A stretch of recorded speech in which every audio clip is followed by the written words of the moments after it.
much for joining me on this new live broadcast. This is the second I've done so far.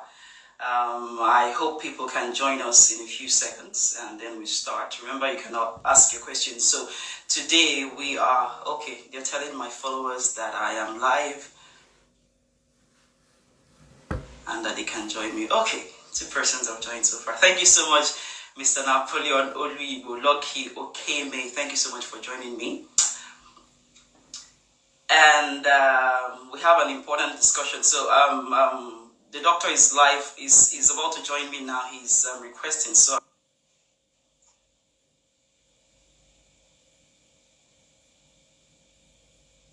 hello. Okay. Thank you. Good evening. Good evening. Good evening. Yeah, it's been like ages since we did Green Angle about 3 years ago. Yeah. Yes.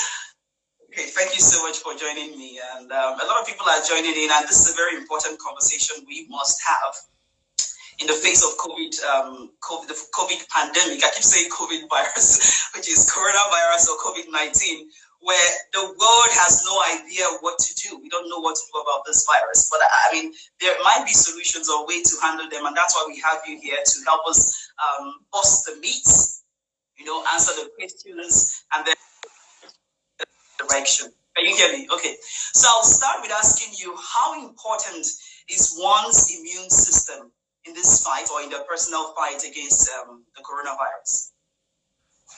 Extremely important.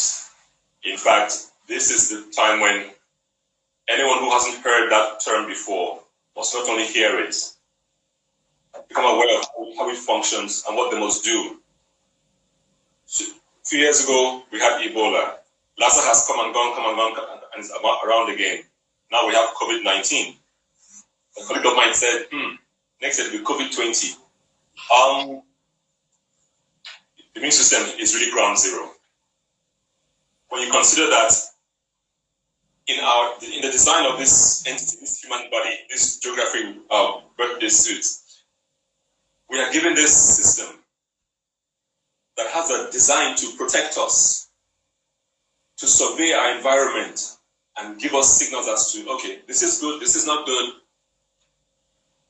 This is the time to make sure that surveillance system is optimal.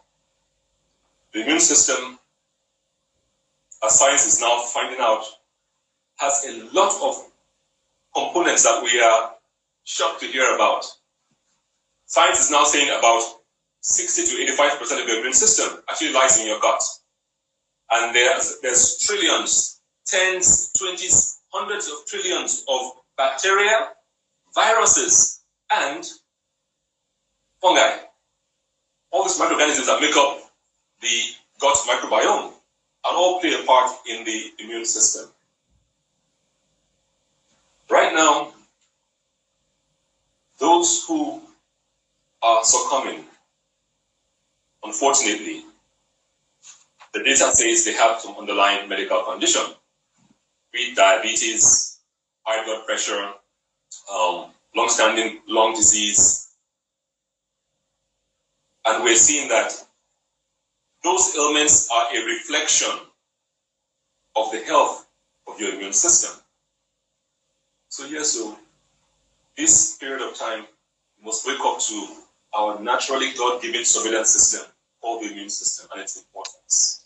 Okay, so I'll ask, so you were born with an immune system. Do you need to do anything to make your immune system very active or protective?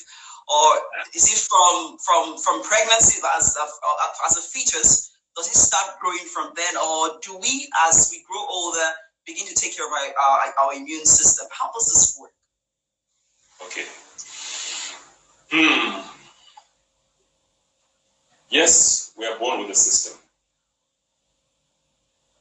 You want to nurture it and take care of it literally all the time, 24/7. Unfortunately, many of us find ourselves with medical challenges, partly because we have done things to impede, slow down, compromise, or flat out weaken and destroy our immune systems.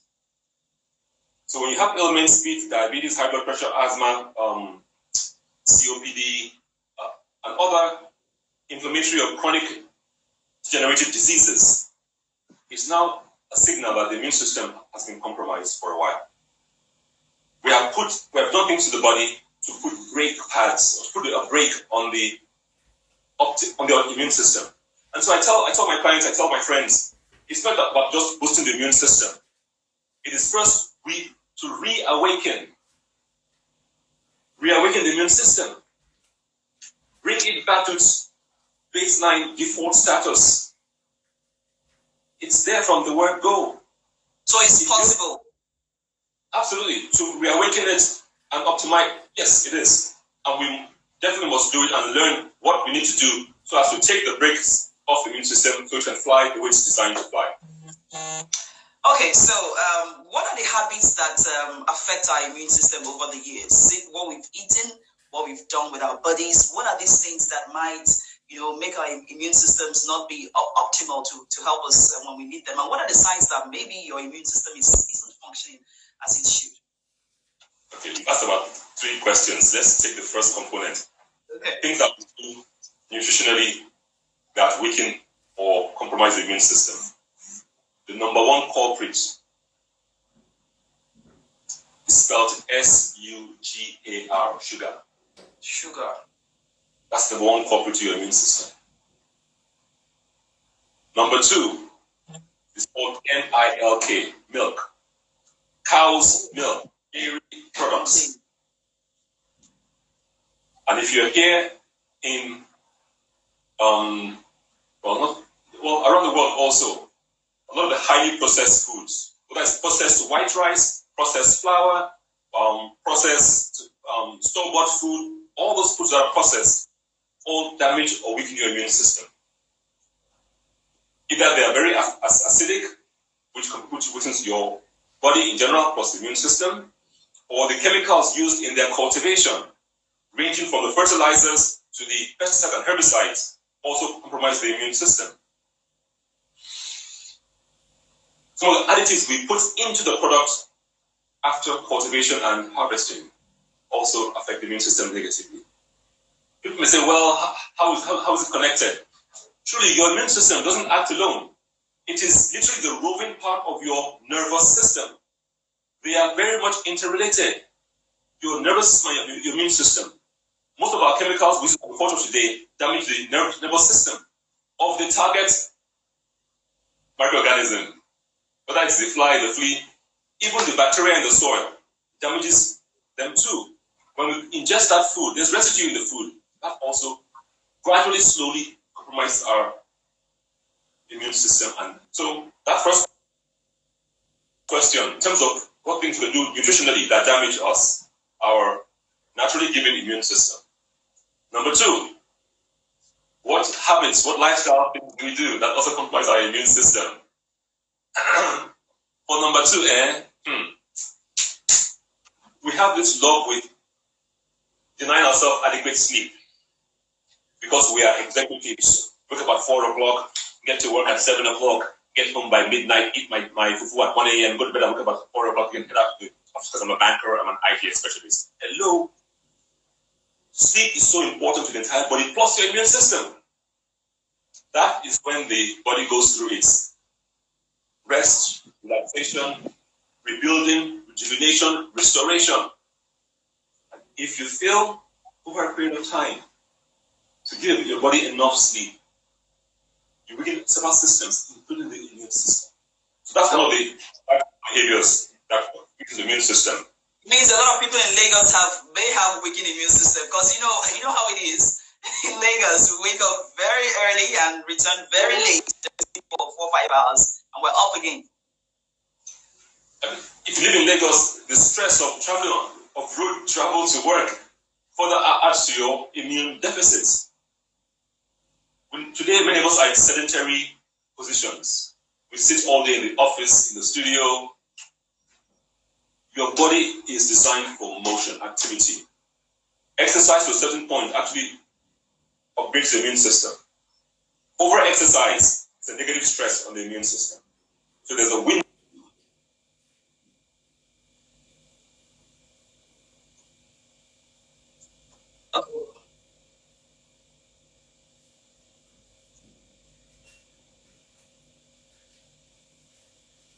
about things to do with nutrition to our lifestyle that compromise or undermine our innate immune system. I'll tell a story. When this whole thing started, did I cut you off? I thought you stopped talking. When this whole thing started, when they said, "Oh, don't go too close to the elderly," in your environment. So my neighbor, who is about 8, almost 80, so I sent her a text. I said, "Oh, I hope you're great. I won't be seeing you. I'll be far from you." And you know what? By 8 a.m., this woman comes to my door, and I'm like, "Just stay away." And she said, "No, I don't take sugar." That was what she told me. She said, "I don't take sugar." That was the first thing she said. She said, "Oh, those who are dying, they take sugar. I don't take sugar." And I was surprised. I said, "Really?" So I mean that addresses what you just said, that sugar is an enemy. Yes, it is. An enemy to the entire body, including your immune system. I mean, I have seen colleagues in the US who call sugar the #1 urban poison. Wow. Okay, so let's now go over to when it started. Everybody, we saw so many videos online, do so many cocktails, mix ginger, garlic, lemon, all of this, and inhale it. It's going to kill the virus. And a lot of people say, traditionally or in Africa, we do these things for malaria or for other things. So definitely it works for the coronavirus. What would you say? Are we actually taking a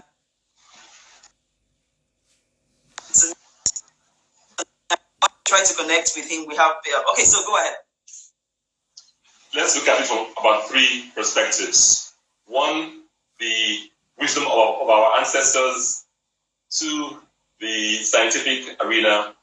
And 3, our contemporary society. Scientifically, we know that steam, which is hot vapor, kills or inactivates viruses. Period. That's been known long before COVID-19 came along. Okay? We know scientifically also, high humidity also compromises, inactivates, or kills viruses, including COVID-19.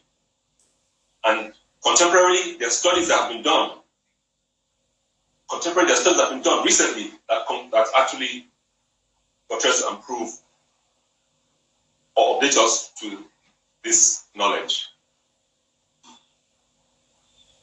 Now, traditionally, the story first said,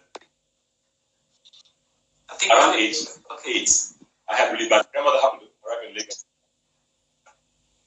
For 2 days, I was off school, taking the conventional malaria treatment. Grandma arrived, they told her what was going on, sent her assistant to the market, went to the backyard, got a calabash, clay. I remember this very clearly. It wasn't a metal pot, it was a clay pot calabash. Clay pot. Put the leaves in there, poured in hot water. With her bare hands, she literally ground the leaves in her hand into the clay pot. Covered my head with a huge cloth and had me inhale. I don't recall for how many minutes, but when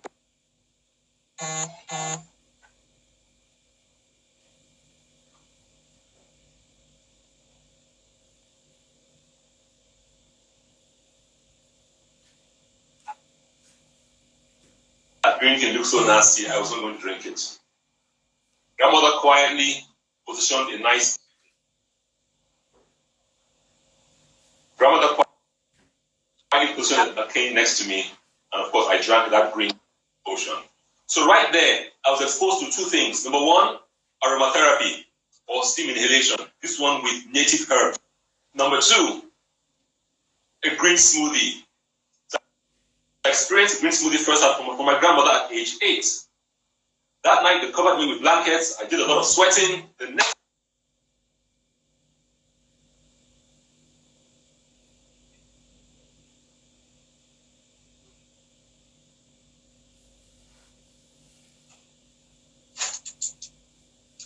I think we're having a bit of the new body. Inside the box, we carry trillions of viruses. Some were there when we were much younger, some have joined later on. Because our immune system, during the surveillance, picked up other viruses and said, hey, this one is not damaging to us. They actually can be beneficial to us. Science today is saying that there is more of the microorganisms inside of us, the viruses, the bacteria, and the fungi, than we have human cells.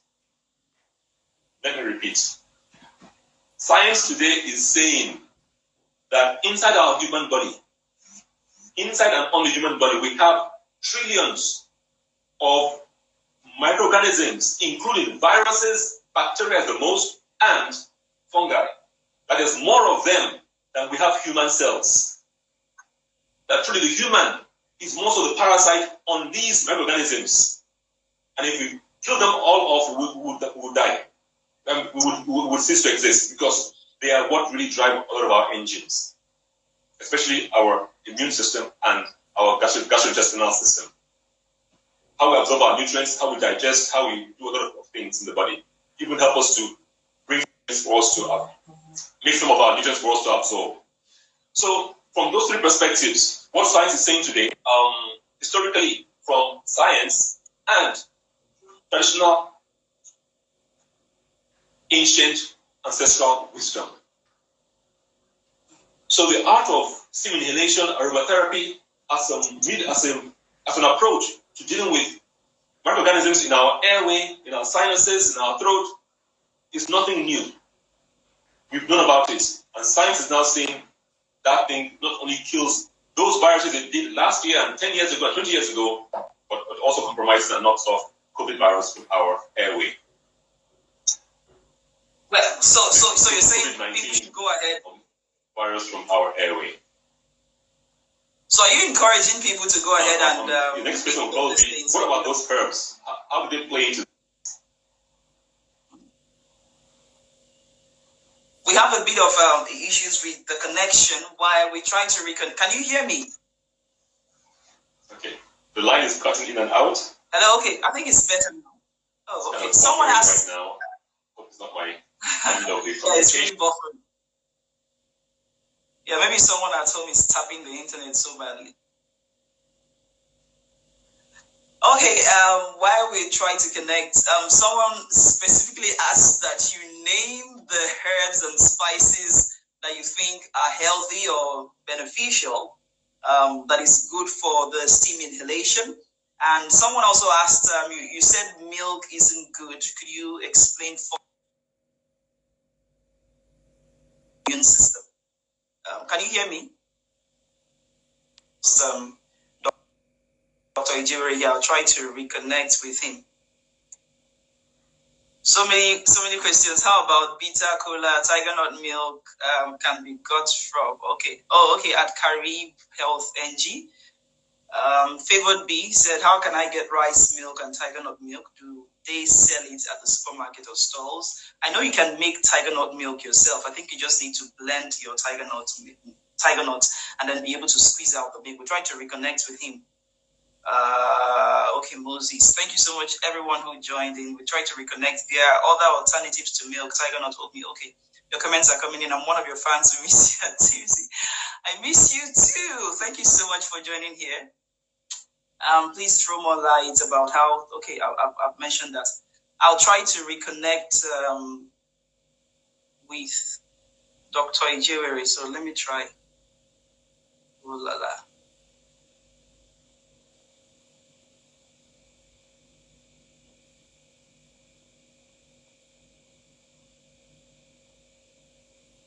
So while we try to connect with him, I would also mention that we'll talk about what Madagascar is doing. The herbal therapy that Madagascar has developed is made from a plant, Artemisia. Artemisia that is used to treat malaria in Madagascar. And Malagasy people have been asked to ingest this COVID-19 cure, and we hear that people are taking it. So far, a lot of countries have not been able to confirm how efficient it is. But Madagascar is using this, and a lot of people around the world have been hailing Madagascar. Okay. Sorry.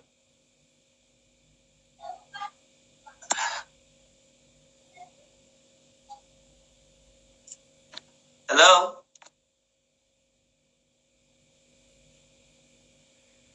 Yeah, okay, we have him back now. Aha. Thank you so much. We lost you for a few minutes.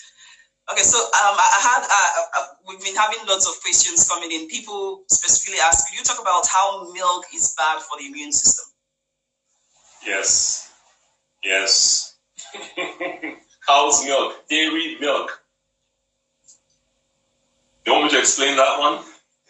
Yeah, go ahead. So it's fresh cow milk. Yes, dairy, cow milk, whether it is powdered, fresh, skim, fat-free, full milk. There are several factors with milk that are not healthy for the body, including the immune system. Number one, in the body, milk is acidic. Milk is acidic in the body. Your body is naturally alkaline.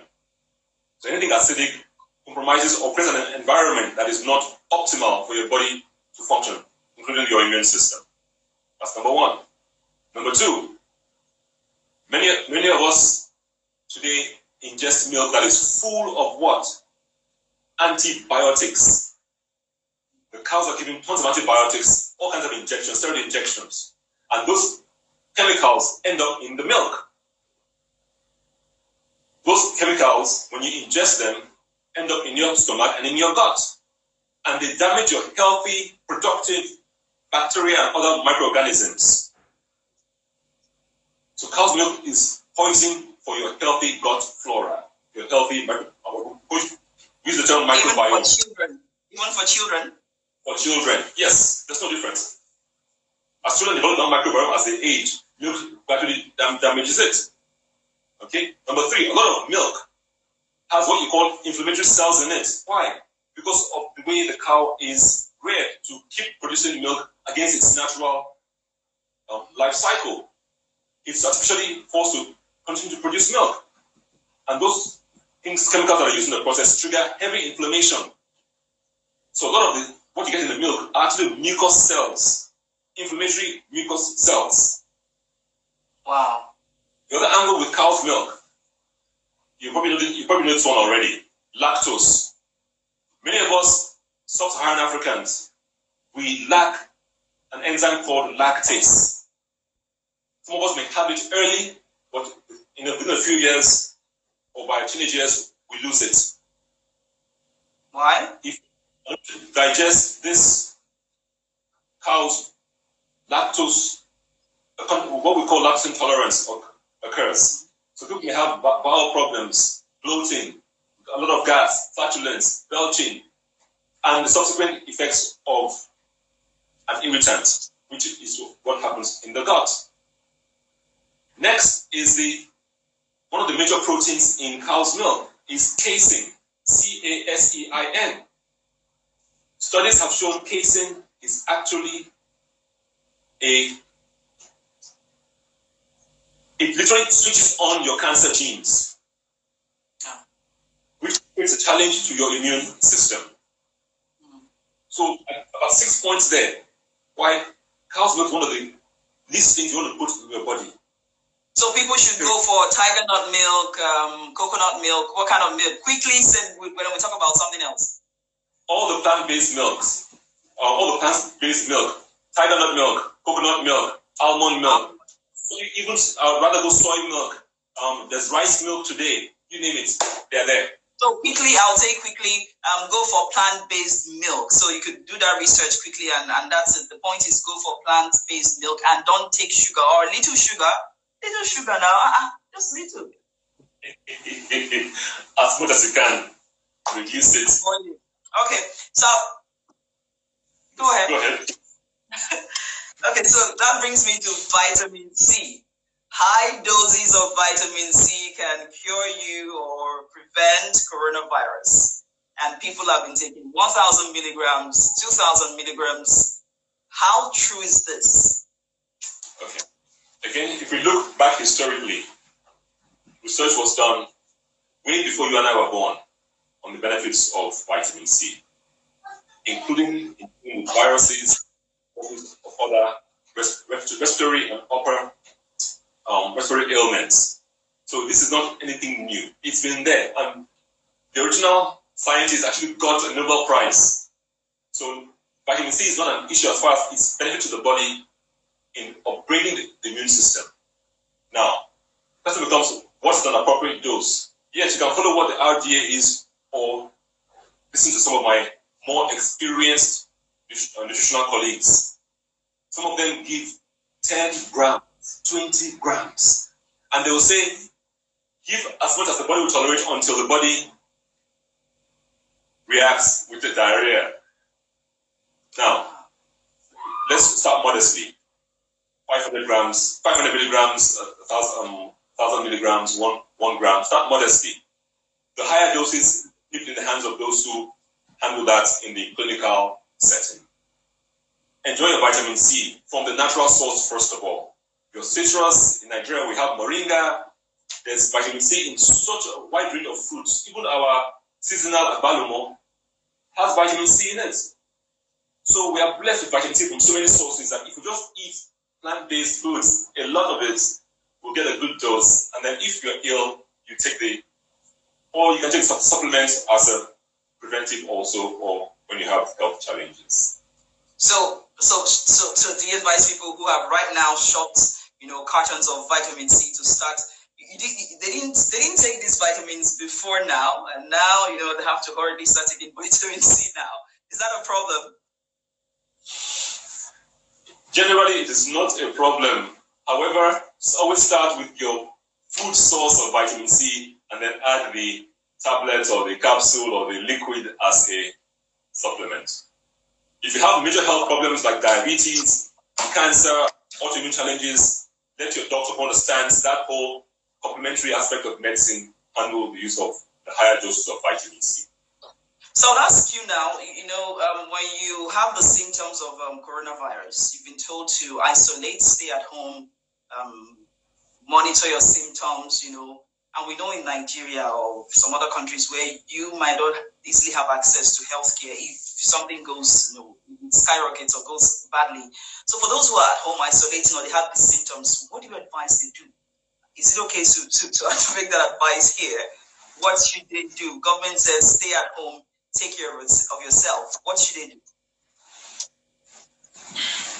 All right, let's share about 2 or 3 perspectives. If you look back in history at previous pandemics, previous major flu breakouts, you find that in several places around the world, they began putting people outside. In the daytime, they would push the hospital bed outside of the isolation tents because they knew something occurred when they got fresh air, fresh sunlight, and that whole outdoor energy. There was something, there are many things we don't fully understand about being outdoors. We know about the temperature benefits, we know about the fresh air benefits, we know about the sun giving us vitamin D, but there's more to it. Because the human being is an outdoor creature by nature. We are part of the earth. We are part of the earth. Everything in me, my muscles, my bones, came from where? The food I ate, which came from where? The earth. So, in this talk about isolation, make time in a very safe way to go outside and get fresh air, get some sunlight. If possible, 30 minutes, even an hour of sunlight. If possible, even twice a day. In the morning, early morning. That's the general teaching. Early morning, late evening. But truly, many of us, Oluchi, many of us are already so deficient in our vitamin D and in our sun exposure. We are so down. So please, just get some sunlight. Now, within the realm of this isolation, if it's possible to safely go out and get this exposure, please do so. Now, in the room that you are isolating, you want to have some degree of humidity. That is all.